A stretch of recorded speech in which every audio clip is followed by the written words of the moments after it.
Planning and Zoning Board meeting. Today's date is February 13th, 2025. The start time is 6:30 p.m. I have been asked in the absence of our chair and co-chair to serve as chair tonight. If anybody has any comments, please, want to speak on an agenda item, please complete a public comment card and give it to the planning and zoning staff prior to the board discussion and before the public comment section is announced. Can we now have a moment of silence?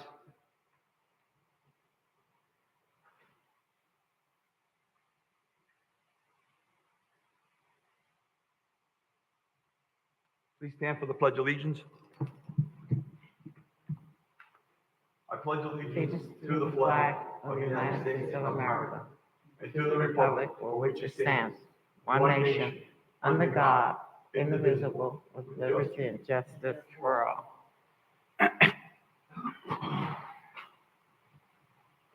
Roll call, Ms. Weathers. Board Member Joseph. Present. Board Member Gallen. Here. Board Member Brown. Board Member Ms. Shepherd. Present. Board Member Fernandez. Present. Board Member Burgess. Vice Chair Guyton. Chair Wiley. Ms. Weathers, do we have acknowledgement of board member absence notification? Yes, we do. Vice Chair Guyton sent an email that he will be unable to attend tonight. Chair Wiley, we received a phone call on yesterday that he's unable to attend. Thank you, ma'am. Acknowledgement of board member vacant positions. For vacant positions, we have alternate District 2. We have alternate District 4.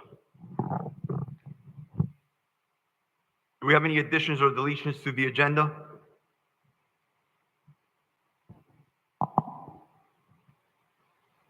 No, Mr. Chair. Any disclosure by board members?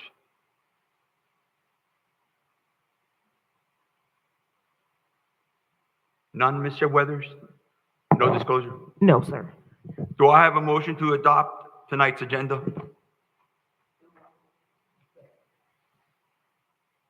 It has been properly moved in second. Are we ready for the vote? Yes, ma'am. Board Member Brown? Yes. Board Member Gallen? Yes. Board Member Shepherd? Yes. Board Member Joseph? Yes. Board Member Fernandez? Yes. Unanimous vote. We move on to our Planning and Zoning Board meeting minutes for December 12th, 2024. Do I have a motion to accept the meeting minutes? So moved. Second.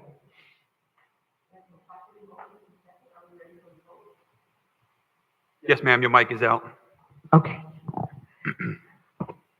Board Member Gallen? Board Member Brown? Yes. Board Member Joseph? Board Member Shepherd? Yes. Board Member Fernandez? Yes. Unanimous vote. Do we have any unfinished business? No, sir, Chair. Now we move on to new business. A resolution of the City Council of the City of Riviera Beach, Palm Beach County, Florida, approving a site plan SP 24-0013 by the applicant HHC Singer Island LLC to construct a 200-foot tall, 52-unit high-rise residential condominium building over a two-story parking podium with 121 private parking garage spaces projects on the property located at 3930 North Ocean Drive. Property control number 56 43 42 22 00 000 5010. In the city of Riviera Beach, providing for conditional of approval, providing for an effective date, and for the other purposes. The presenter tonight will be Principal Planner Kurt Thompson. Mr. Thompson, before we start, as you're aware, on the section 31-4, 2, posting of property, petitioner shall post sign on property at least 15 days prior to any public hearing. I went by that location on Monday. I have photos. None were posted. I went by there on Tuesday, none were posted. I went by there today, none were posted. According to the zoning code, Mr. Chairman, and 31-4 and Florida statute 166.0441, when in the instance where there is a text change or a text change where the governing body will make that final decision, the planning board is an advisory body. They make a recommendation to the city council. It is the city council that is the governing body that makes the final decision at the time when if the board decides to recommend approval or denial, what will happen is that the property will be posted according to Florida statute 166.041 at that point in time. There's no requirement in the zoning code under 31-4 for the planning board for it to be advertised for the planning board meeting, because the planning board is an advisory body. You are correct, but shouldn't the planning board hear from the residents after it's posted? And having you stood up here before us, up there, every time you have something before us, with the first thing, one of the signs you have is the posting. So we should be able to let the community know that we have this action coming before. It says public hearing in the ordinance. It doesn't say only city council. Mhm. It says a public hearing, and I believe this qualifies as a public hearing. Mr. Chair, Yes, sir. this text change is a change that's not site specific. The applicant is making the proposed text change. However, it's to all of the zoning code, appropriate zoning area for RM20. So it's not a site specific text change that is required to be posted on the property, since it will affect all properties that have that zoning. And that would be, in order to implement that would be an ordinance that will be advertised in the Palm Beach Post when that ordinance moves through the approval process at City Council. But that's the reason, because this amendment is not site specific. It's a change to all of the RM20 zoning. Correct. 7B is a text change. 7A is not a text change. So are we going to hear only the text change tonight? 7A is not a text change.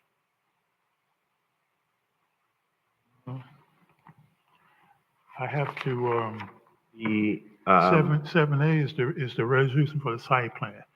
7B, here's what I was going to say, Mr. Chairman and board members, is that 7A and 7B are interconnected, in that the ordinance that Mr. Evans spoke of, that's going to affect the entire RM20 district, is a part of this site plan. Without the approval of the text change, the site plan, which is not required to be advertised either, because that's via resolution, the applicant, I would have to then defer to the applicant to make a decision in terms of whether or not this site plan will be able to move forward, given the fact that the text change is tied to and linked to the site plan.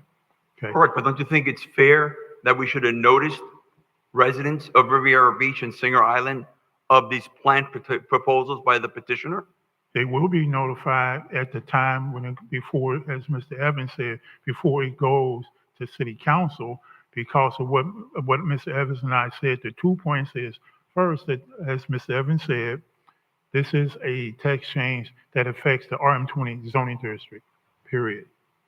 Okay, it's not site specific, therefore doesn't require a posting of the property nor notifying people within the 300-foot radius per the zoning code in 31-4. In addition, like I said earlier, in terms of Florida statute 166.041, it talks about text change clearly in that section, and it mentions that the governing body, in this case, the governing body will be the City Council, would then be able to make a decision, but prior to at least 10 to 15 days, if I remember correctly, in the statute, the notice has to be advertised in the paper. Doesn't require for the property to be posted, or doesn't require for the property owners within a 300-foot radius to be notified. It Mr. just Chair? says that that the ad be noticed in the paper of general circulation. Mr. Thomas, let's stop right now.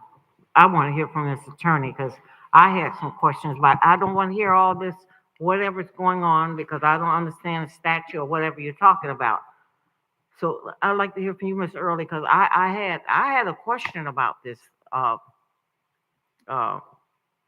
let me jump into why. I went over looking for this particular place. Thank God I know how to work the GPS or GPR, whatever you call it. And no address, no nothing, but yet I think I saw address somewhere, 3930. I mean, it was nothing there. I mean, is this fair to those people over on the island? Because they're going to come in here during the council meeting, and we got first crack at it, and nothing else. We owe them respect, like I would think that they will owe me respect if they're building over there. So I just feel, I just don't want to be a part of this, because I know exactly what's going to happen. They're coming after us, Mr. Sherman. I don't either, Mr. Sherman. I really don't want no part of this. If you all want to do it, you have I just don't want, because if you didn't hear nothing but what they were saying at the Wednesday meeting, Mr. Spiritus was talking about putting a memoriam. Is this the, I think this is what he was talking about. I'm not sure. But he mentioned this, and I'm sure this is what Mr. Spiritus was talking, 52 units over in that little small space. I'm not saying it can't be done, but at least have the residents, give them the respect. You're talking about this code, this and code that. Who know about the code? I don't. Ms. Early.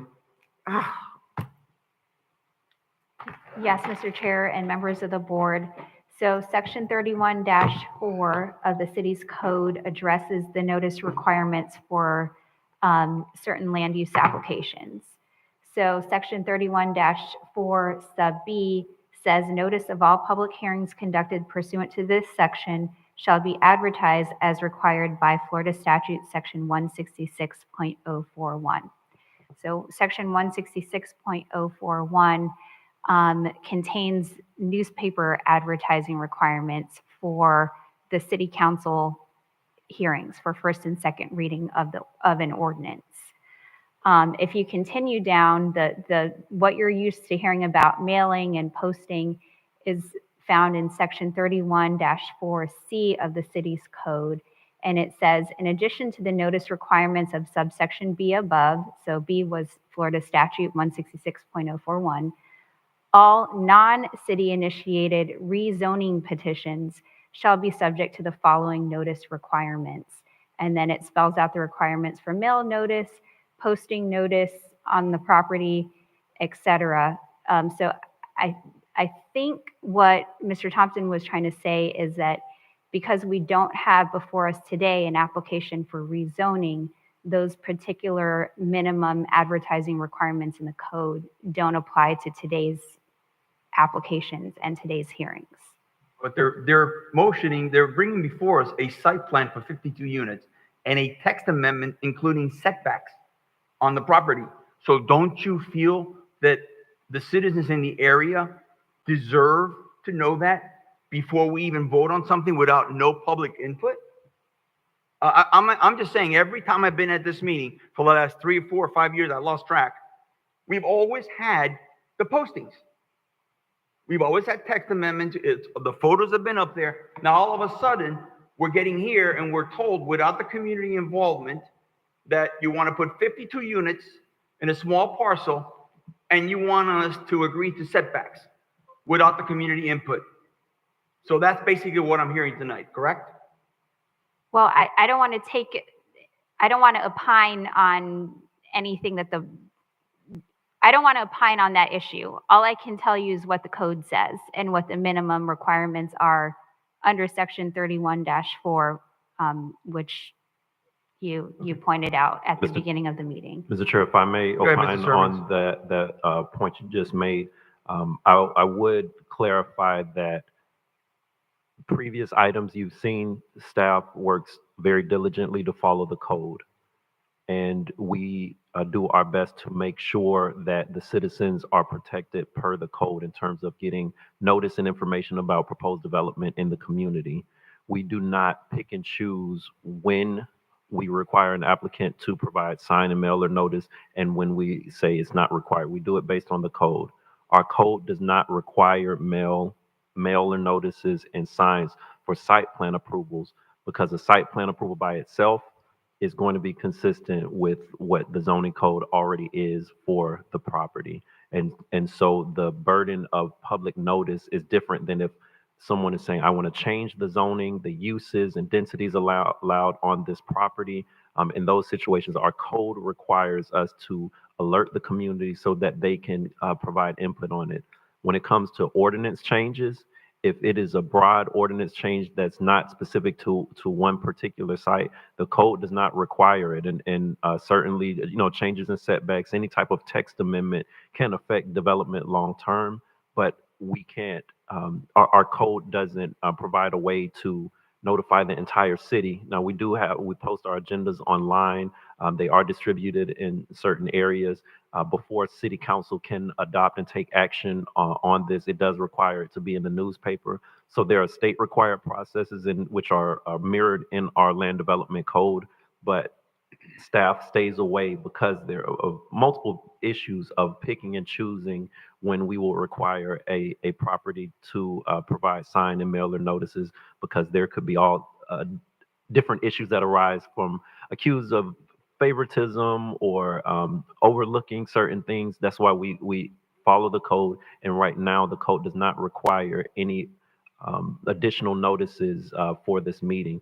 However, if this board is uncomfortable with what's in the code, it is in your purview to make recommendations to staff or to look into things and make recommendations to amend the code. But as is right now, the notice requirements have been satisfied thus far for these applications.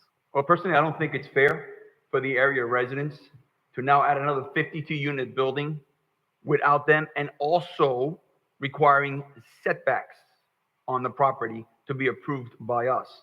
So yes, I would, myself, and I'm sure some of the board members agree, we need to start noticing whenever we have projects going up, so our community is aware what's going on in your neighborhood.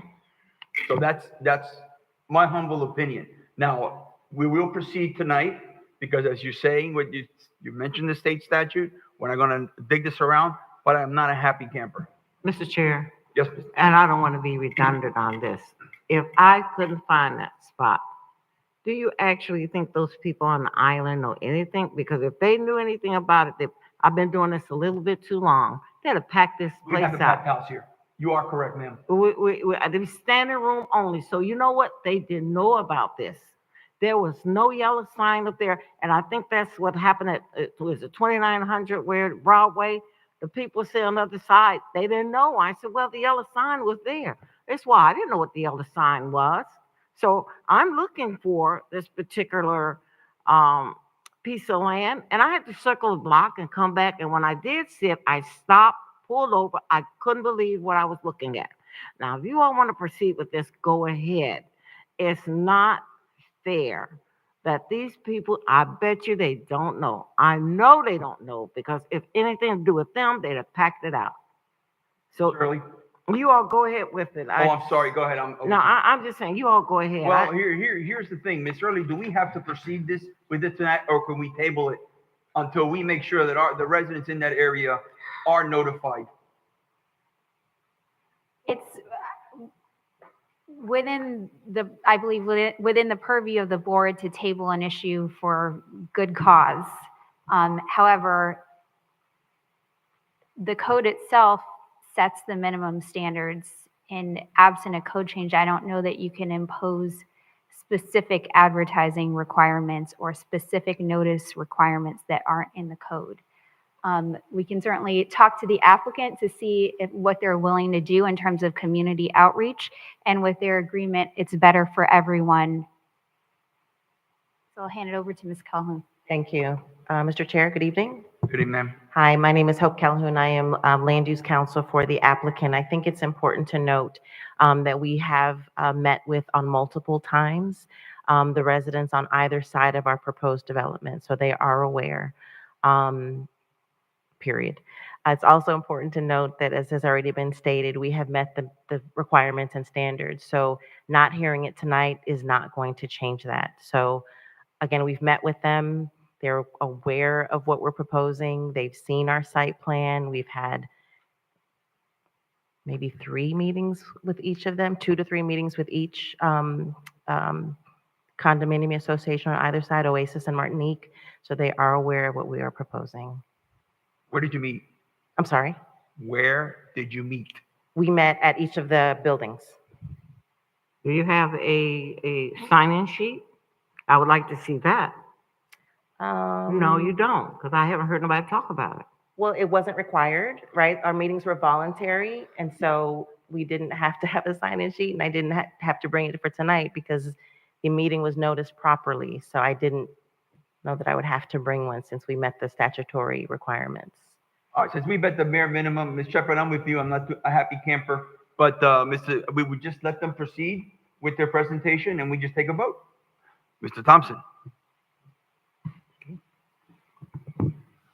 What I was also about to say, and it'll be self-evident in this presentation, that I'm going to be talking about both the text change ordinance, which you have before your screen, and in addition, the resolution, which is the site plan for the Turnberry project. And Abrella read only the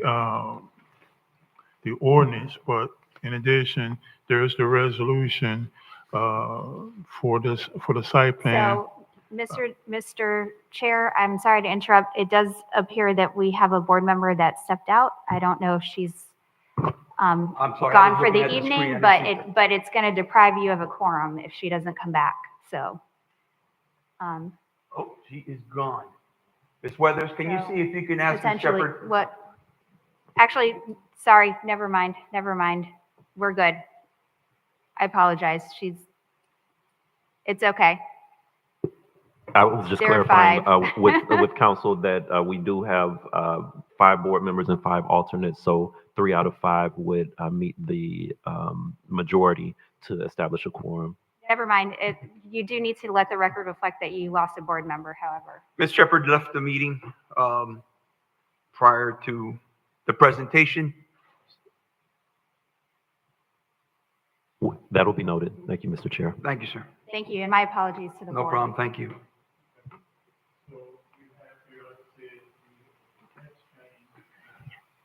Regarding the zoning district of the RM20, and then as a follow-up from the text change is the resolution for the site plan for the Turnberry project that you have before you on the screen. Okay. So what I'm saying to everyone here is that I'm asking that you would first take review action on the ordinance regarding the amendment to the RM20 district for the setbacks, and depending on if you approve or deny, then the next step would then be to look at the site plan for this particular site. Okay, So you want us to invert it? Text first and then the site plan? that is correct, sir. All right, Yes, sir. let's start Yep, then. you would take action on the text change first and then the site plan. This is the overhead project location by the red dot as shown on the screen before you.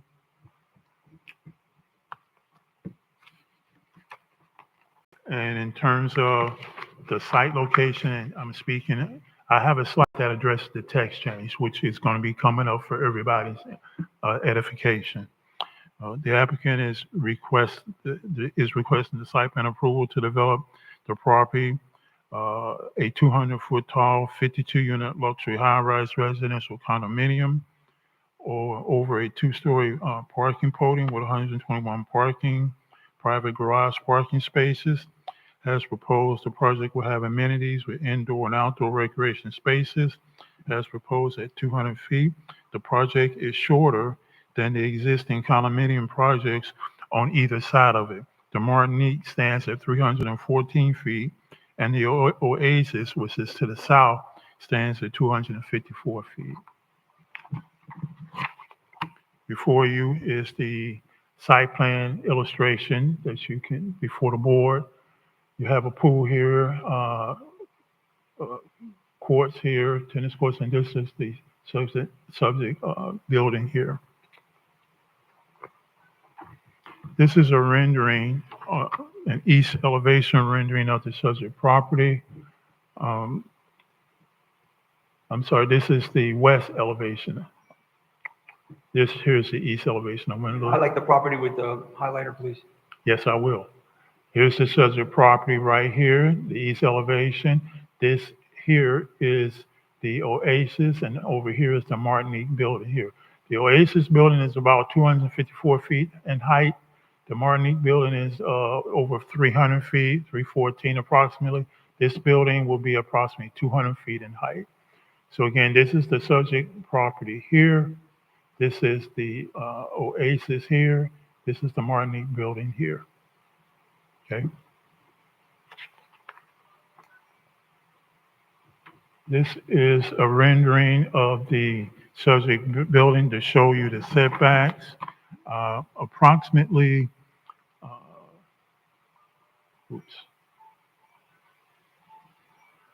approximately here, the building from this point is about 39 feet from the edge here to the property line. It's about 25 feet at this location.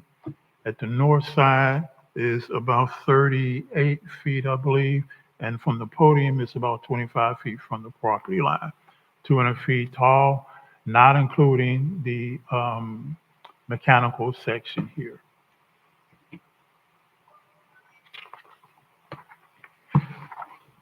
As it has said, in terms of the request from the applicant, they plan to construct a high-rise luxury condominium housing. It will consist of 52 units to be located at 3930 North Ocean Drive between the Martinique and Oasis residence. The existing building property is vacant.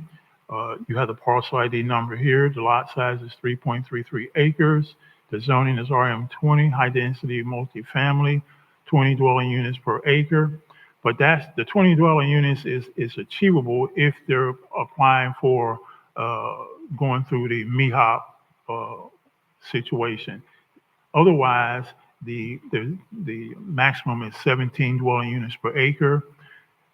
In this instance, if with 17 dwelling units per acre times the 3.33 acres, that's about 56 dwelling units, and the applicant is proposing 52 dwelling units.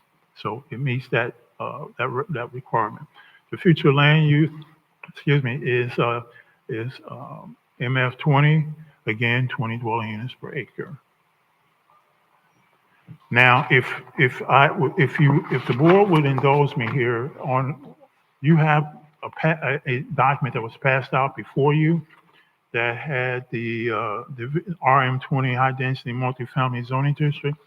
This is what is in the code right now. And there are, if you turn to page, it starts on page 3, but if you turn to page 4, 3 and 4, at the bottom of page 3, and it's underlined, you'll see that's where the proposed text amendment is going to have its most impact. Part of this project involves payment in lieu of open space, or in lieu of the setback. And one of the things that the board talks about, and the applicant can go into further detail, and I can be corrected if I happen to miss something here, is that the money, the applicant would be able, in lieu of providing the open space, would contribute funds to the city to be used for park and recreation, open space and landscape, to the Parks and Recreation Department. Okay, and if you look at 12, 12D1, 12D1, it gives the detailed example of how that's going to work. And as it states there, as it states in the number one, the contribution shall be equal to $30 for every square foot of open space that a high-rise development does not provide as required by section 31-243-5E1, with a minimum contribution of $100,000 to be paid per project.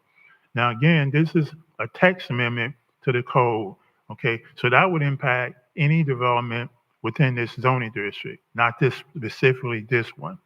But in terms of this particular project, this is to give you an idea of how that text amendment would work. So in this instance, you look at point number 2 here, it says thus 3,326 square feet total area encroaches on the tower setback. Okay, that tower setback talks about for every foot over 2 feet, you have to set back, if I said that correctly, at least 1 foot for every story that you go up. 2 is 1 foot or 2. Okay. So in this instance, the applicant is proposing, as you saw,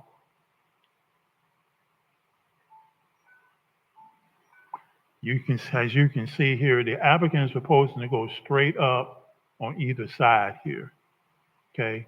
So as a result, the applicant is proposing for this development, and this would impact the entire RM20 zoning district, that the total square footage of encroachment that this project would affect is 3,326 feet, which would be the lack of open space that would be required by the current regulation. Thus, with this amendment here, with the 3,326 feet times the $30 as indicated here, that will come to $99,780 or $100,000 as required here. Okay. So given that, that is the essence of the text change or which the applicant is requesting in a nutshell. There are other changes you see to underline, but one of the main points is this particular item here that I wanted to draw to the board's attention. Okay. So basically what you're saying is if we pass this text amendment, there goes open space for the entire RM20 locations. Am I correct? That's correct. Correct. See, and what's going to happen is that the applicant will be required, if this text change is recommended approved by you all, and if the city council approves the text change, the applicant will be required to contribute $100,000 to the Park and Recreation Fund. Okay. Mr. Chair, if I may clarify, Yes, Mr. I would not say that there goes open space, as you put it, if this is approved. However, the enhanced setbacks there would be an option to pay in lieu of providing those enhanced setbacks. But the minimum setback of 25 foot would still be in the code for high rises. Beyond that 25 foot, there's additional requirements. This particular developer communicated that they would find it very difficult to provide such a product with the existing setback, and that's why they proposed this potential flexibility in the code to provide relief for it. So again, this is our review of what was proposed, and we are looking for your recommendation to provide for City Council before they make a decision on it. But there would still be open space to clarify. Okay, they're going to be paying to have a setback which deletes the open space in lieu of funds for city parks and recreation. That text amendment will affect all other RM20s in the area. So basically, yes, we are foregoing open space in lieu of a donation to our parks and services. Yes, some of it, correct. Okay. Mr. Chair, Yes, sir. I would just add,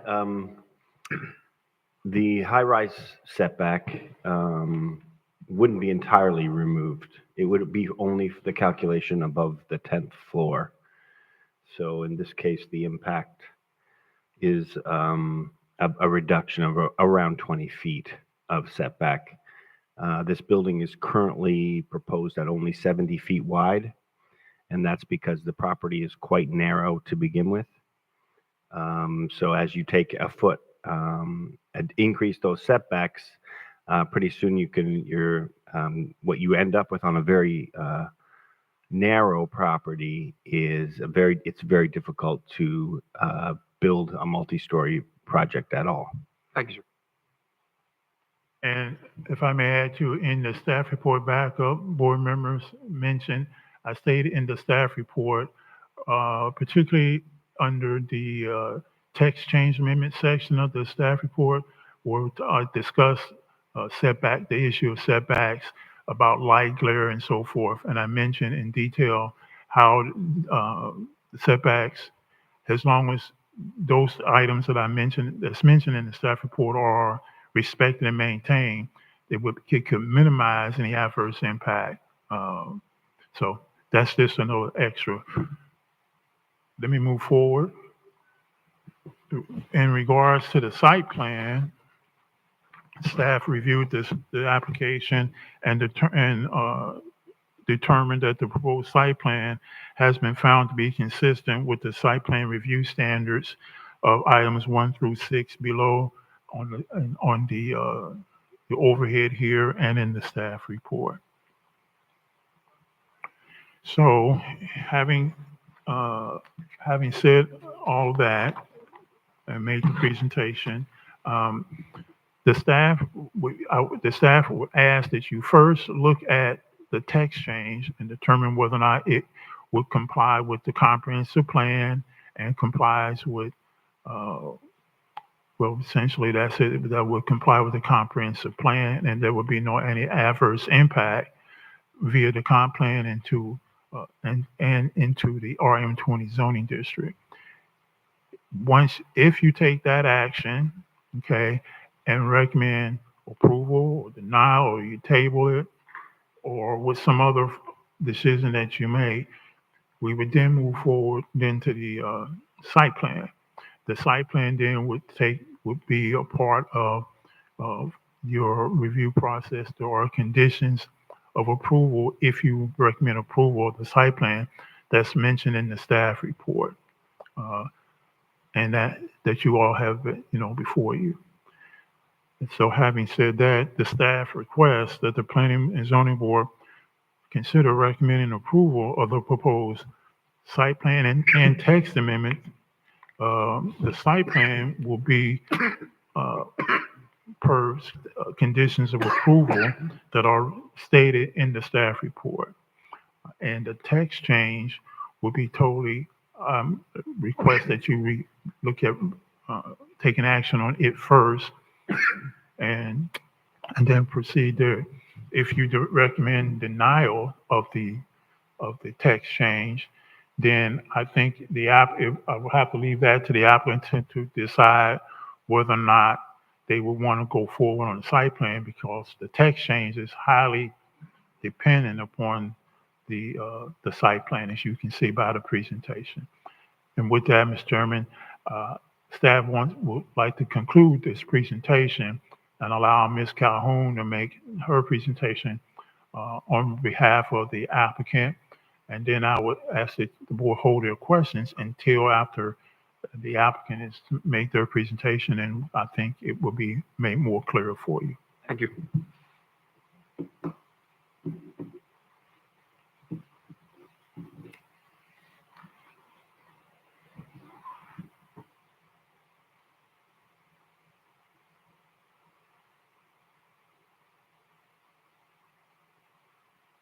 Good evening, Mr. Chair. Do you mind if I wait for the other board member to come back so he can hear the He had whole a thing? little Yeah. medical- Is it okay if I wait for him just so he can hear the whole thing?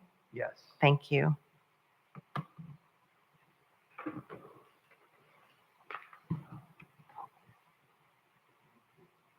Oh, so smart.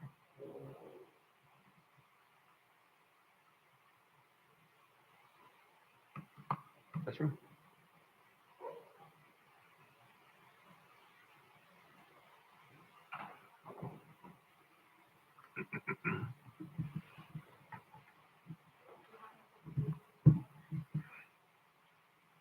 need it. He's in. Can we have a brief recess? It is 7:10 PM while we allow one of the board members to compose themselves. Thank you. Thank you. While we're waiting, Mr. Sherman and Mr. Thomas, when you all go into the code, because I don't know what is it, the code, text 103, whatever you're talking about, can you just send me that information so I can look it up and try to understand the code or the, you know what I'm talking about? I don't understand it. And you're going to ask me to vote on something I really don't understand. If she had not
Mr. Chair? Yes, ma'am. Thank All you very, yours. thank you very much. Again, my name is Hope Calhoun. I am Land Use Counsel for the owner of the property at 3930 North Ocean Drive.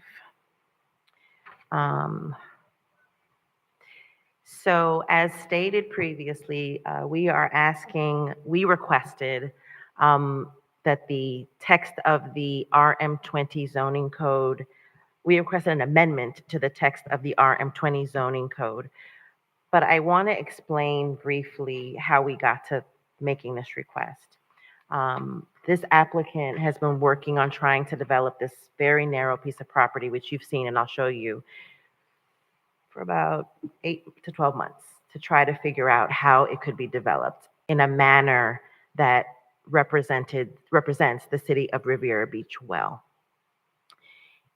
Over that time period, my client worked with their architect. We had a number of meetings with city staff in interpreting the code, specifically the high-rise setback regulations, the application of the high-rise setback regulations to this particular parcel and development, and then how to develop a building within the existing framework of that code. We again discussed with staff on numerous occasions, how does this code interpreted? How would a building look if we constructed it or designed it in accordance with the code. So after many iterations of a building, many iterations of language, proposed text amendments that could get us to a place that we felt we could present a building to the city of Riviera Beach that it could be proud of. We ended up finally with something that all parties thought would be a win-win. That is, the city gets the opportunity to have an amazing looking building, and at the same time, should applicants choose to avail themselves of this contribution opportunity, the city gets an opportunity to obtain some revenue. So that's how we got here, again, after lots and lots of discussion. And the code section that we are seeking to modify is on the screen. The code section numbers 31-2435E and 31-24312.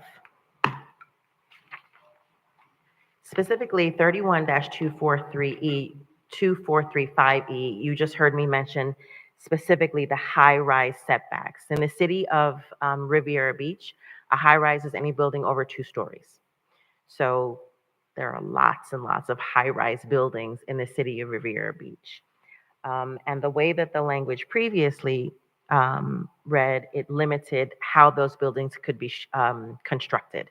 And you pretty much would end up, if you had a really large lot, you could push the building back as many feet as you needed to comply with the setback regulations until you got far enough back that you could go up. Again, as you're going to see soon, this lot is very narrow. So we had to figure out how to, I say we, like I design buildings, I don't. But the architect had to figure out how to design something on this parcel that would work. So one thing I want to point out is that you'll see in the language, paragraph 1 really just sets up the balance of the meat of the change, right? The substance of the change. And it's important to note that in order to avail yourself of the contribution, you first have to meet 2 criteria. So the first criteria is that you're willing to make a payment. But the second is that your building doesn't cover more than 50% of the lot. So that means that at a minimum, your lot has to have 50% open space. Our lot has 65% open space.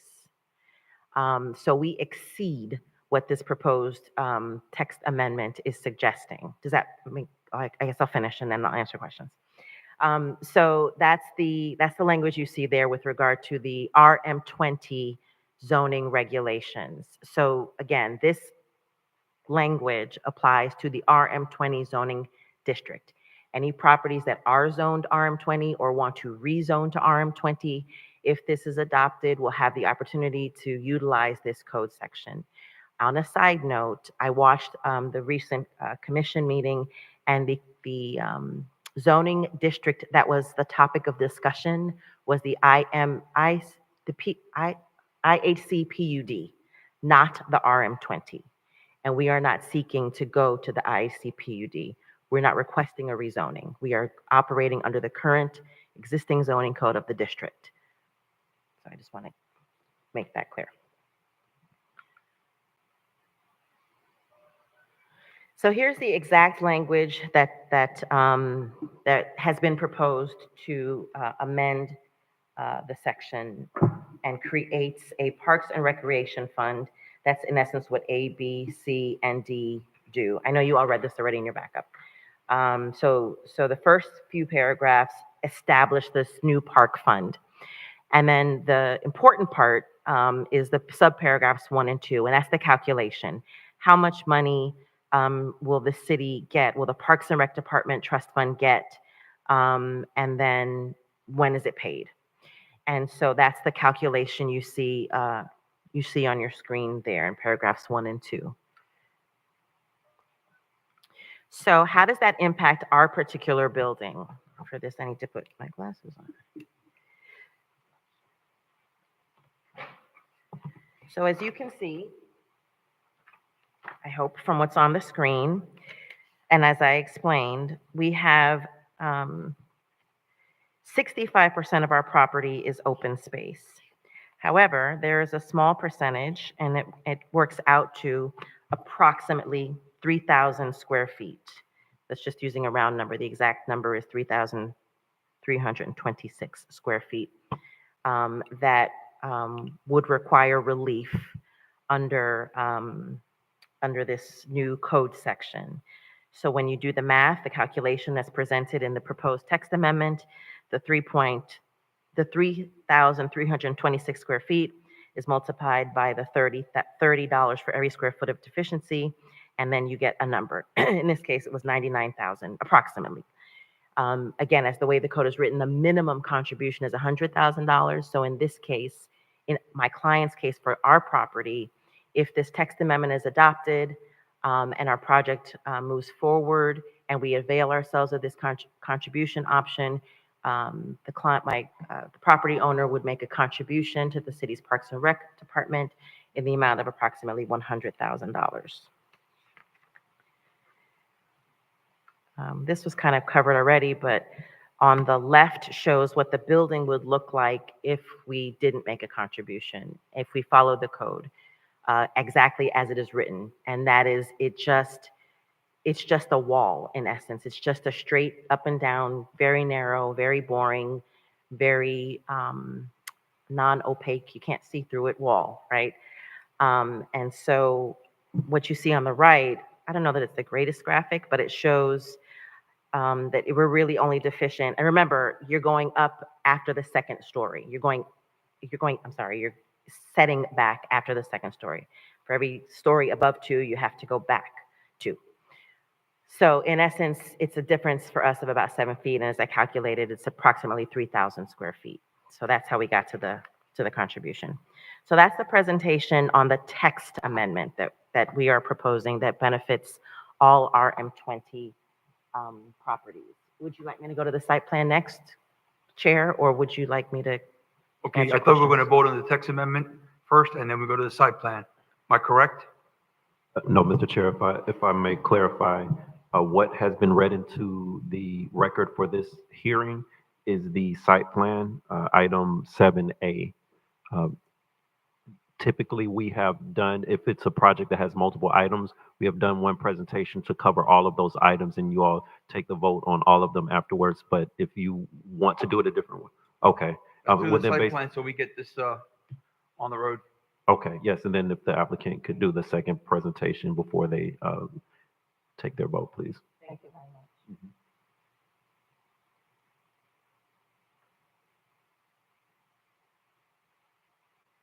All right. Good evening again, Board. The property in question is 3930 North Ocean Drive, and the request before you is a site plan approval. And as I stated previously, my client has been working for quite a long time closely with city staff to help try and develop a property and develop a project that everyone can be proud of. I said it before, but I want to say it again now that we're on the item. We had a number of meetings with both the Oasis and the Martinique condo associations. I stopped before short of saying what I'm going to say now, and I'll just say, unless the gentleman that's here is with them and wants to speak for them, but our takeaway, I guess, from our meetings with each of them was that they liked the building that you're going to see. And they did not voice objection to what they saw. I'm choosing my words carefully because I don't want anyone to think I'm speaking out of turn and they're not here. So, but as far as we know, they like what you are about to see this evening. So again, our site plan request is for a 200-foot tall, 52-unit high-rise residential condominium ownership, condominium, not apartments, building that will sit on top of a 2-story parking podium. And will, as a result of that, have 121 parking spaces within the garage. So again, this is the parcel. We sit right on Ocean Drive, right between, as I keep saying, the Martinique and the Oasis condominium associations. You can see how very, very narrow our property is. We are limited not just north and south, but also on the east by the coastal construction line. So we're only able to build up to a certain portion of the property. So again, in looking at that and looking at everything that we had to work with in trying to design a building that did not obstruct our neighbors, but did give them something along the corridor to look at that's visually appealing, we are requesting that the text amendment get approved so you can see the building that you are going to see shortly. I just want to say again, the property has an RM20 zoning designation, RM20 zoning designation, not an IHC PUD zoning designation. This is what the property looks like now. So if you drive by there, this is what you see. You see grass. You see a well-maintained lot that is vacant and surrounded by landscaping on either side and in front of it. So this is what we're proposing. The building that's in the middle, you can see, I guess closest to the screen, which is the west of the property. The ocean obviously is up to the east, is where you arrive. That's North Ocean Drive. You can see in this rendering, you can see the amenity deck on top, and below the amenity deck is a 2-story podium that I spoke of previously, which serves as the parking garage. So you can also see that the building has, it's kind of interesting. It's not a box. It's not straight up and down.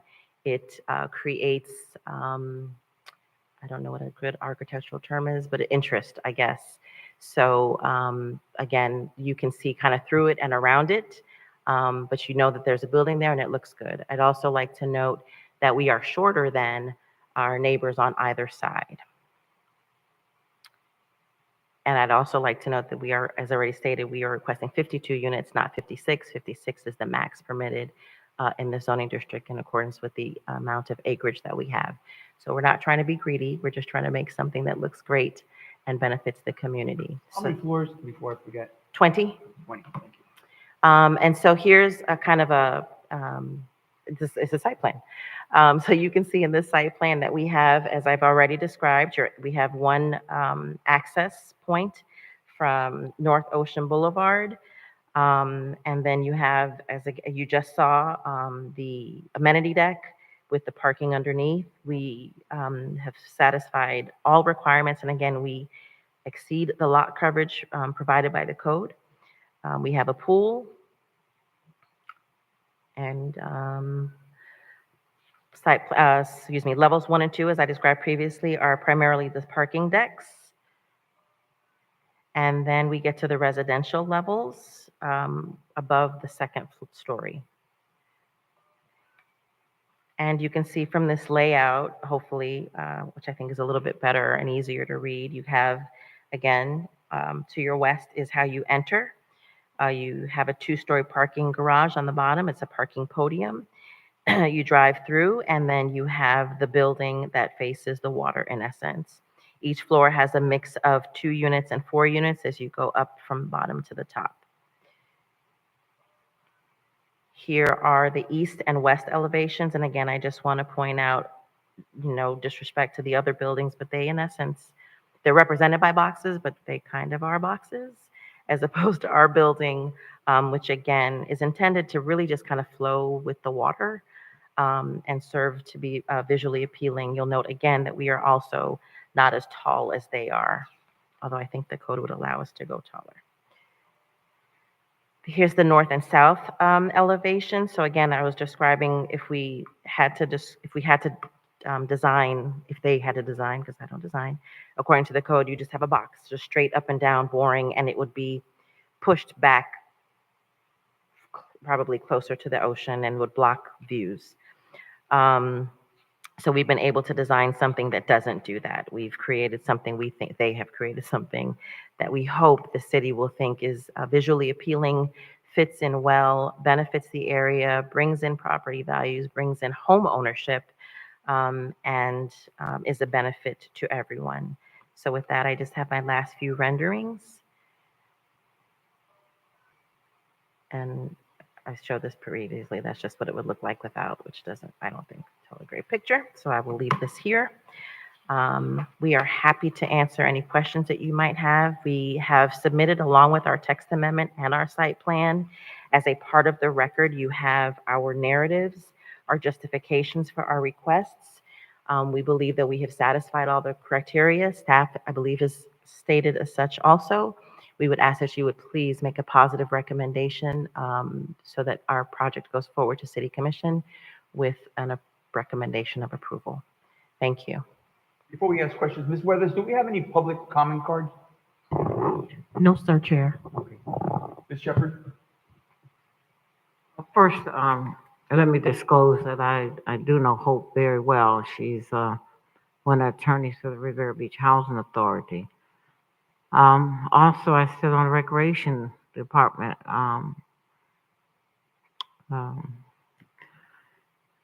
And Miss Hope Calhoun, I remember years and years ago when this project was put out there. I know all about it. I think a storm tore that building down, and some of those people were forced to move. I know in the back they had boats that came right up to the dock years ago. I don't know if you're gonna put the boats back out there. I'm not sure. I didn't hear you say that. Okay. I don't mind voting on things. I really don't. I understand that we're moving. If nothing else, I understand. But when you start rendering these codes and this and that, you have to be accountable to the people. You know, when they're asking me questions, I want to be able to say, this is a code that I don't know the code. And so when you're racking them out like that, I just appreciate to know what you're talking about. If I had saw the yellow sign, or if I had saw the address, if I didn't have the GPS, I wouldn't know. I did see the project. It's right across the street from the garden. Is that the Riviera Beach Garden? I think it's gazebo, and then that property is right next door. Is that the property? Next door, we're between. Right across the street, right across the street. Maybe I'm getting the property wrong. Maybe, I don't think so. okay, where's the garden at that they, Garden is over the Blue Heron Bridge. when you come That's a over. different Yeah, property. different property. That's a completely different property. okay, see where I'm confused at? That's the IHC PUD discussion. That's a different property. This one, I'll go back to the aerial.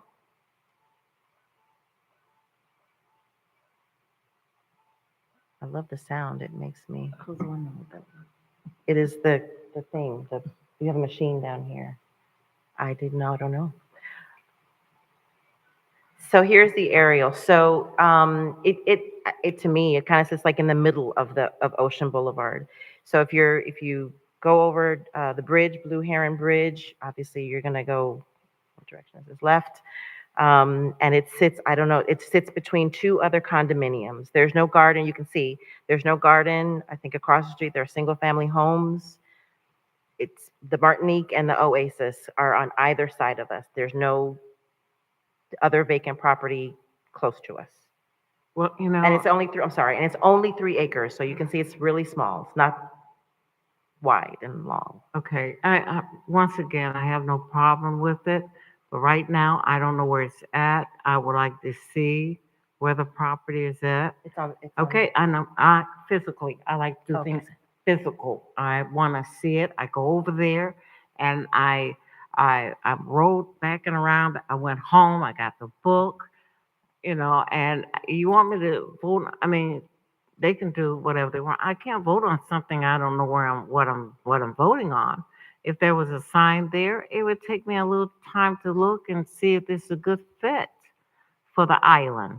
I mean, it's your property. I understand you have your client here.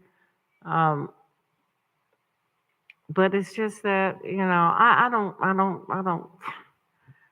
want to go here, but I just think this was just done without any thinking for us. Maybe, I know Mr.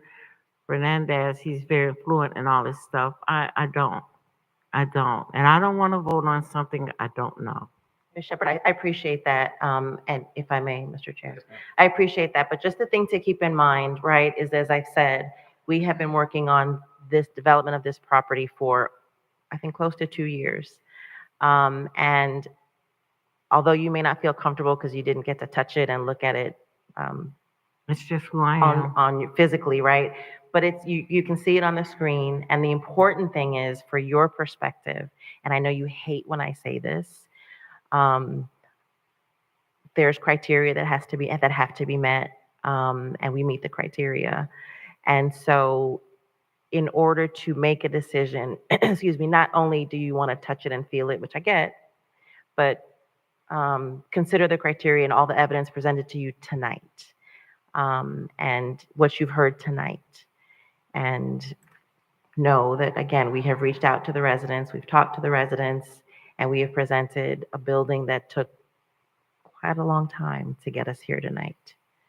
But while my heart bleeds for you, and I know that you're trying to, and I know you well, the project that you had on Military Trail, that big project, I went out there, not one time, twice, to make sure it fit in with that little, I think it's a daycare there and the property Leo Lane. I want to make sure these many apartments, condos, whatever, does that meet the criteria? That's just who I am. It does. And so, I'm sorry that I just don't know. They just put something out there. They gave me the opportunity to look and say, yes, it's a good fit. I'm just going on what you say. And then when it start bouncing around, it's going to show you sign, and you'd be surprised what's going on. So, Mr. Chair,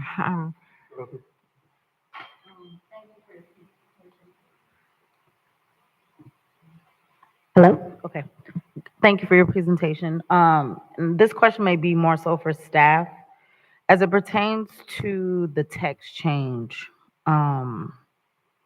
it's speaking to establishing a trust fund for the park, or for Parks and Rec, correct?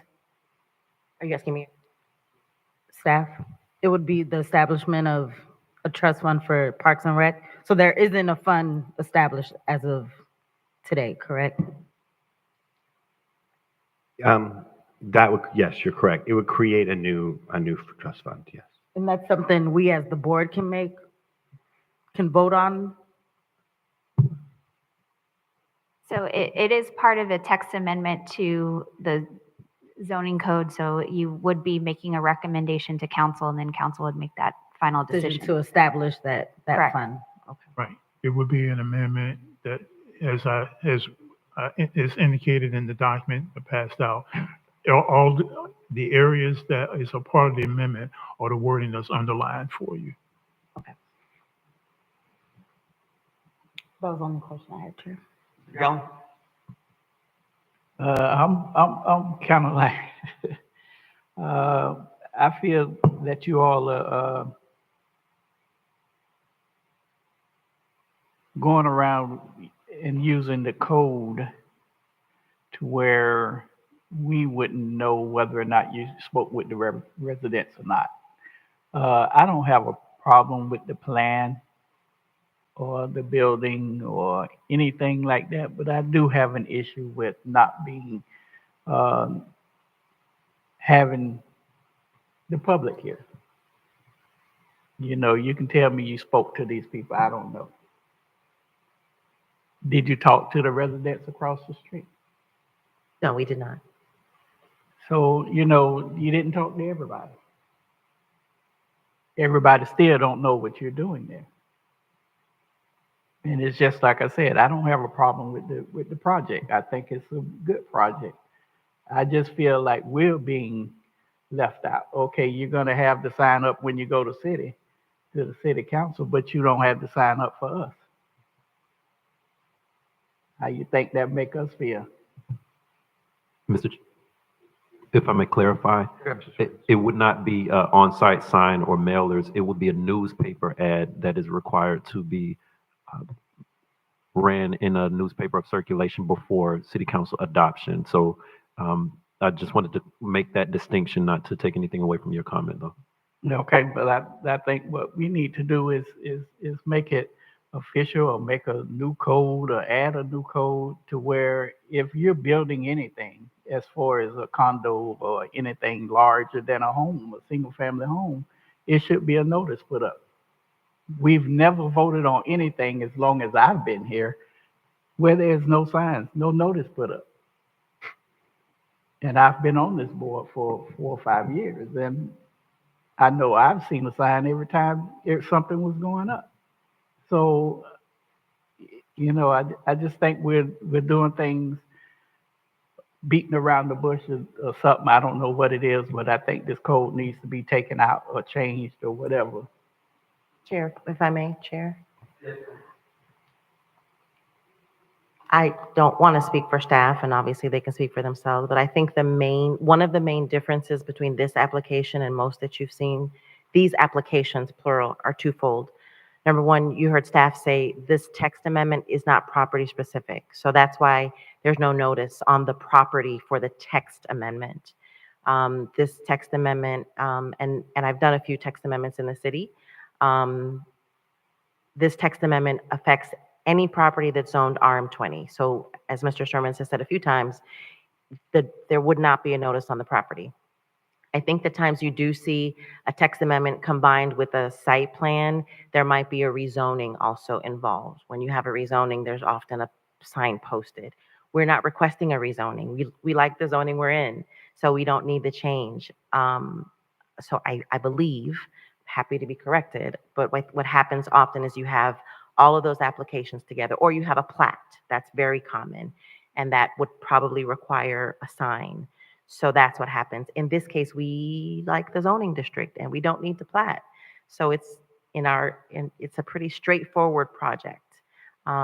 So that's the reason it wasn't posted. Again, I don't want to speak for anyone. Right, but that text amendment, ma'am, that text amendment would apply to all RM20. That's correct. So there is an impact on the rest of the community with RM20 designation if this text amendment That's is correct. adopted. That's correct. As a So matter of it fact, has a wide impact. that's exactly why there's no Okay. sign on it. That's exactly why there's no sign. Well, we should recommend it should be signed if it has a wide impact, Mr. Sermons.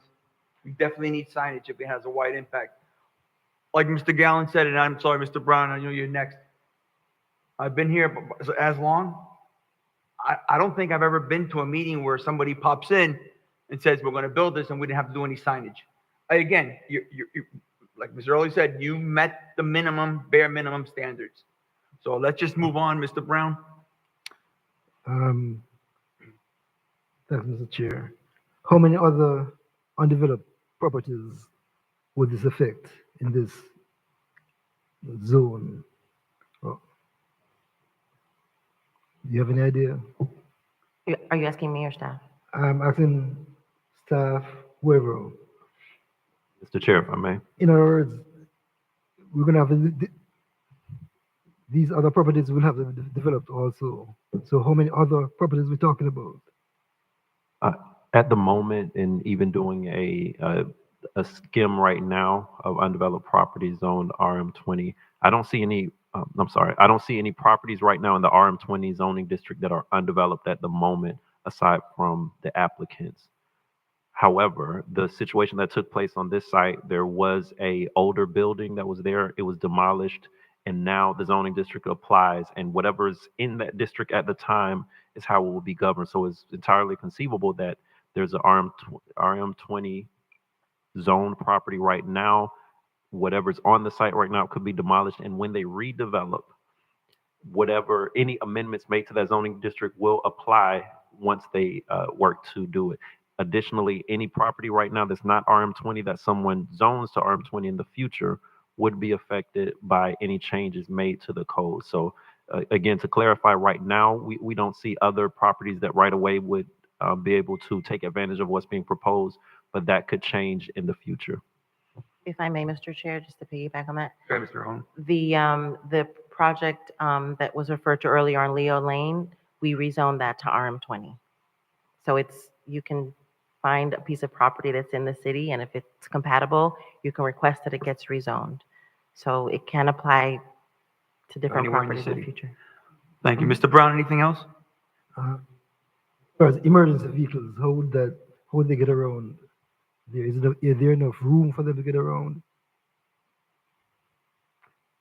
That's a site plan. And the building is sprinkled, and the fire department did review the code. So I think between the fire sprinklers and their proposed fire, thank you. The way they fight fires, they're comfortable that they can fight the fire.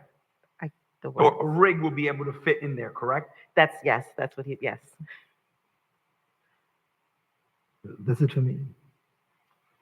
All right, if there's no other questions, the next step is I need a motion to vote on the zoning code text amendment ZA 24-0005 as read into the record by Ms. Weathers, explained and thoroughly by Mr. Thompson and Ms. Calhoun on behalf of petitioner. Do I have a motion? Mr. Chair, Yes, sir. to clarify, what was read into the record was the site plan first. So that's what a motion would be needed for at the moment, based on the order of the agenda. Okay, Mr. Thompson, you didn't read 7B into the record? Okay, can we have 7B read into the record then, please?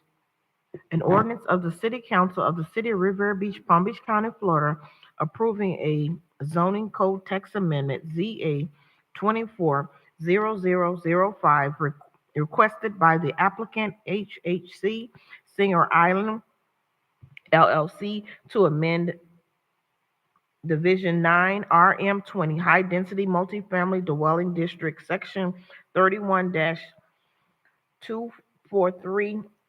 31-2435E, minimum building setback to provide for a fee in lieu of a required open space provided for equitability, conflict, servability, codification, and providing for an effective date. That should be good enough, Mr. Sermons, now that we know we have read into the record. Go back, do we have a motion? Chair, how would this work? Because both have been read into the record, A and B. We will vote on the text amendment first, and then if that passes, then we go to the site plan. This is just for the vote. Do we have a motion to vote on text amendment ZA 24-0005 to bring it before the board? So moved. I'm sorry, Mr. Gill. So, Do I have a second?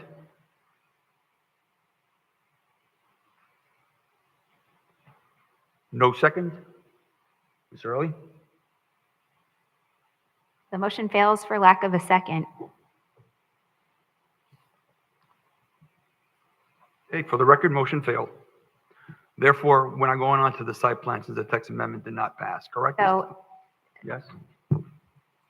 what you might want to do is, or what I might recommend is a motion to deny.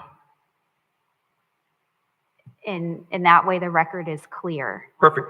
Do I have a motion to deny text amendment to ZA 24-0005?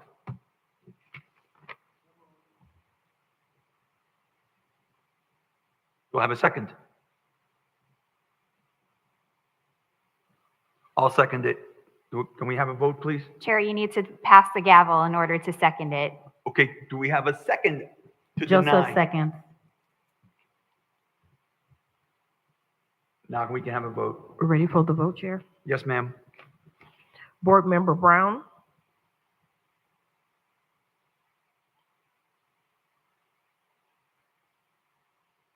Yes. Board Member Gallen, yes.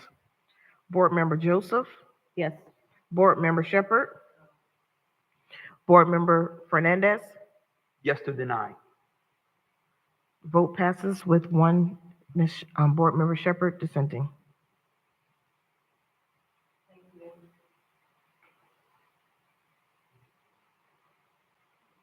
Mr. Chair, you still need to address the other pending application because the board does need to make a recommendation to city council. 013. You can't have a site plan if the text amendment doesn't pass because you can't build it.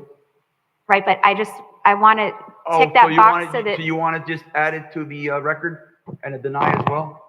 it's going to, obviously, it would, to grant it would be out of alignment with your first vote, but you need to at least make a ruling, so to speak, so that it can get to city council. Okay, do we have then for site application SP 240013, do we have a motion to deny the site plan?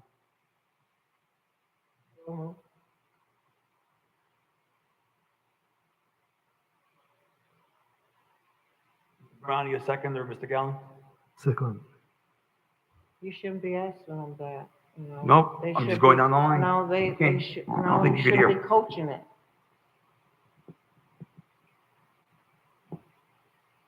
Are we ready for the vote, Chair? Yes, ma'am. Board Member Brown? Board Member Gallen? Yes. Board Member Shepherd? Yes. Board Member Joseph? Board Member Fernandez? Yes. Vote passes, Chair.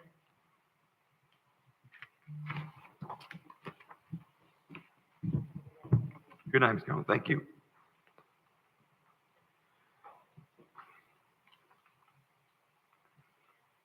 I believe we're on 7C, Mr. Sermons. Correct, Chair. Can we read that into the record, please? A resolution of the City Council of the City of Riviera Beach, Palm Beach County, Florida, approving a replat request PA-24-0007 application from Riviera Beach Utility Special District, USD, to allow for the construction of a new 16.0 million gallon per day MGD Utility Special District membrane-based water treatment plant, MWTP, to be located at 2391 Avenue L, parcel control number 56, 43, 42, 28, 31, 015, 0081, and parcel control number 56, 43, 42, 28, 31, 015, 0010, on a project site totaling approximately 8.28 acres, having a utilities, future land use destination, and utilities zoning district classification, providing for conditions of approval and providing for an effective date. The presenter will be Planner Kurt Thompson. Mrs. Thompson, before you proceed, didn't we not vote already on a water plant? Because I remember going to the spiel with the Smith and company that's hired, and I remember going to 16 million, approving it. What is this? This is the plat, sir. What you approved was the site plan, Okay, okay? just a clarification. Right. At that time, right, like I said, that was the site plan you approved for the use. Now we have to go ahead and look at the plat. The lot, the subject site sits on two separate parcels, Okay, got you. okay? Thank you, sir, for clarifying. What you have before you with the red dot is the location of the proposed water treatment plant, and has read by Ms. Weathers about the I'm just going to be brief and go through. Everyone knows about the water treatment plant, I think, at this point, and that the intent here is to erect a membrane water treatment plant, about 16.0 million gallon per day structure. This is the site plan. This is just to refresh the board's memory, okay, of the subject site. There were two lots. I think it sort of cuts this way, where this is one lot and this is another parcel, okay? This is to show the board and those who are here the location of the subject site. This is West Blue Heron. This is Avenue L, and you have Australian Boulevard here, and this is West 17th Street, if I remember correctly. This is a model rendering of the subject site, the corner of Blue Heron Boulevard and Avenue L. This is looking from the back end. This is Avenue L, and across this area here is West Blue Heron Boulevard. Looking north, this is the storage tank, accessory buildings and structures, and this is the main structure here. Again, this is looking northwest to southeast. West Blue Heron Boulevard, the subject property, as you can see here. Again, this is a lower look of the same area with West Blue Heron Boulevard and the subject property. As was read to you, this is a proposed plat for the subject water treatment plant to take this from two parcels of property to one single parcel of property. If I may ask Abrella to pass out the copies of what the proposed plat would look like, both the signature page and the page showing the subject plat.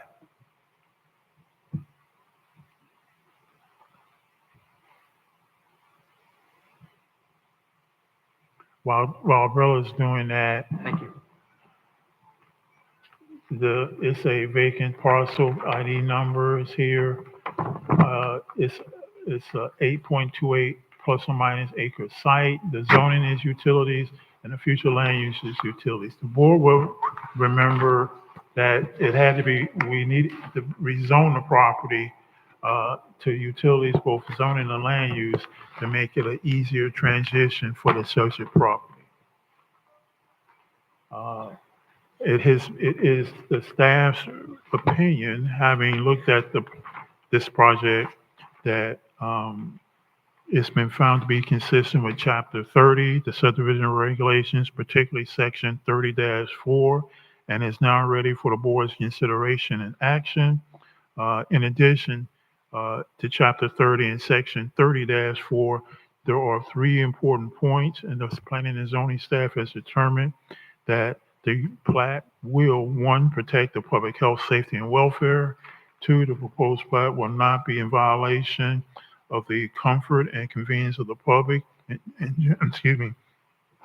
general, nor of the residents within the adjacent neighborhood. And 3, it shall be consistent with the immediate surrounding area. And so staff requests that the Planning and Zoning Board recommend approval of the proposed plat to the Riviera Beach City Council. And that concludes staff's presentation. You will see there that the plat is signed and sealed by a surveyor. In addition, in the backup, in the staff report, we have a copy of the letter from the city's ingenuity, indicating that it meets Chapter 177 of the Florida statute, and that it meets all the regulations, Chapter 30 subdivision regulations for the city of Riviera Beach. Thank you very much. So just to clarify, for tonight, we're just doing a replat, which is combining 2 parcels Into one single parcel. for the project that we have already approved, That is correct? correct. Thank you. Ms. Shepherd, do you have any questions? No question. Ms. Joseph? No question. No que- Okay, since there's no questions, do I have a motion to replat for the replat request PA 240007 as read into the record by Ms. Weathers and explained by Mr. Thompson, our principal planner? So move.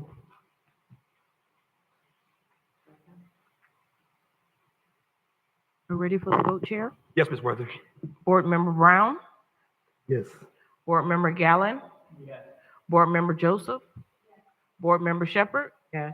Board Member Fernandez? Yes, Unanimous vote. thank you. We're now on workshop items number 8. Do we have any workshop items? None from staff, Mr. Chair. Any public comments, Ms. Weathers? No, sir. Staff updates?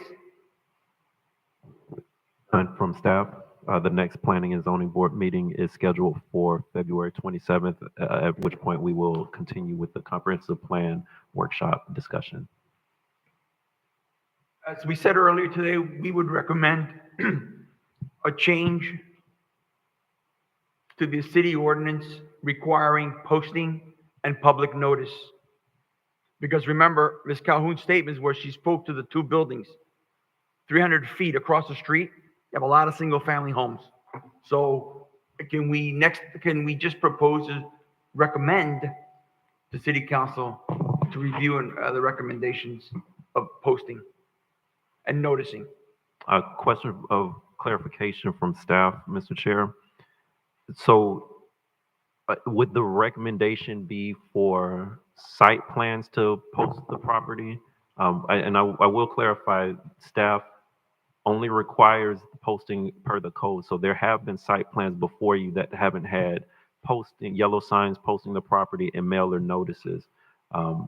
Is your recommendation that all site plans would have to now do that before they can come to the hearing? Or is your request for additional notice related to the text amendment? Which one are you seeking notice for? I'll have the board, but I would recommend both so that everybody knows what we're looking at, what we're approving, and what's presented, which could affect the entire city per se. So I would do both. Ms. Shepherd? I agree. This was like a shock to my system because I have been here a little over 20 years. I think I left for 2 years and came right back. It was white signs first, now they're yellow. And when you listen to the residents, they don't even know the signs are there. They don't understand. And I think it's just, with what's going on now, they deserve to know what's coming into their neighborhood. They deserve that.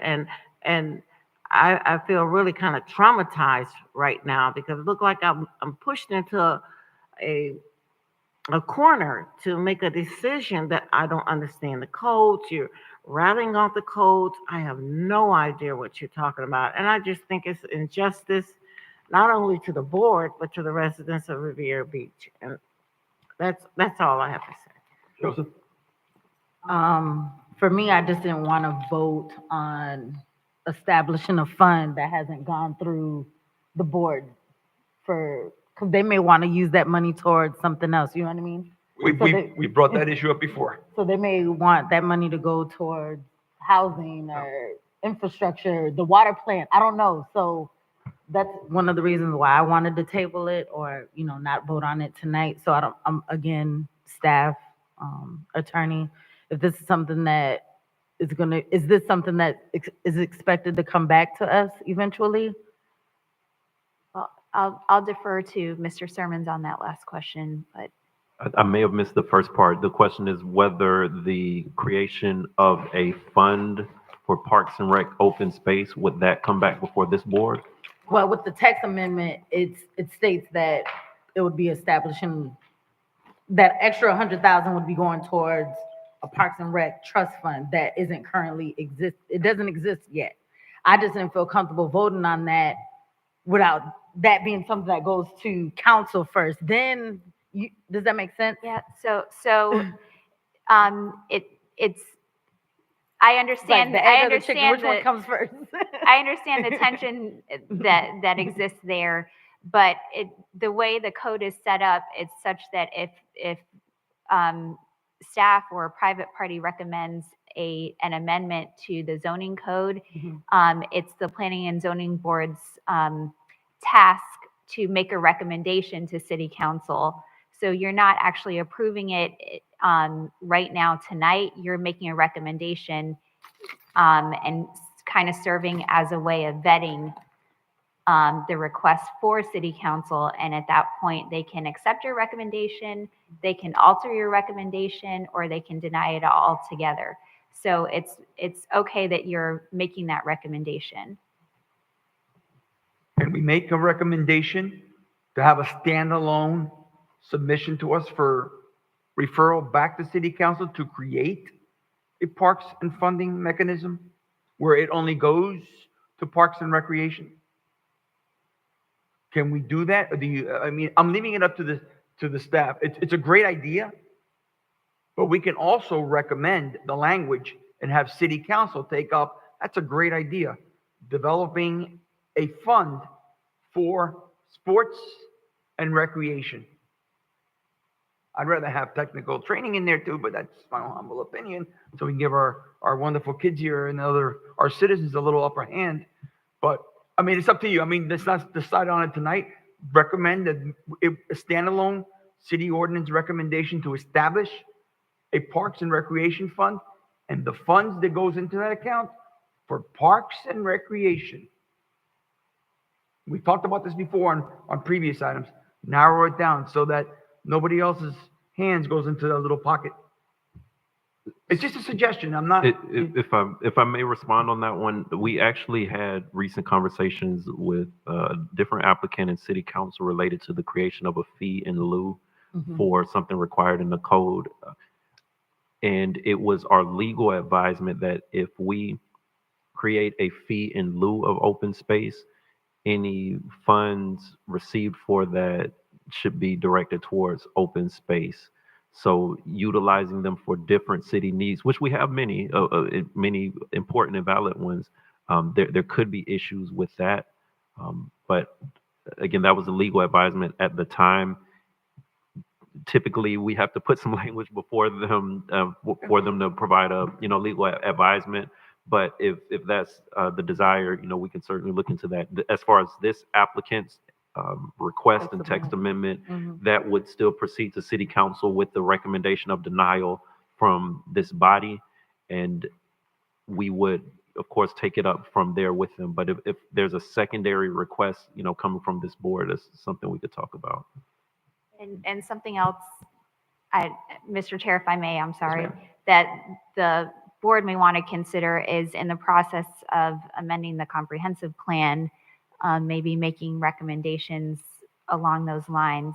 They're going to be higher level, broader goal-based recommendations, but you may be able to add some input there at the workshops. We've discussed in the past on housing funds only to be used for housing. So we've discussed in the past, but that's a great idea. Think about it on a comprehensive plan level, adding housing, affordable and workplace housing, a fund, and Parks and Recreation funding. Just think about it. I mean, we're asking, let's look into it. Yes, sir. Thank you, sir. Mr. Gallen?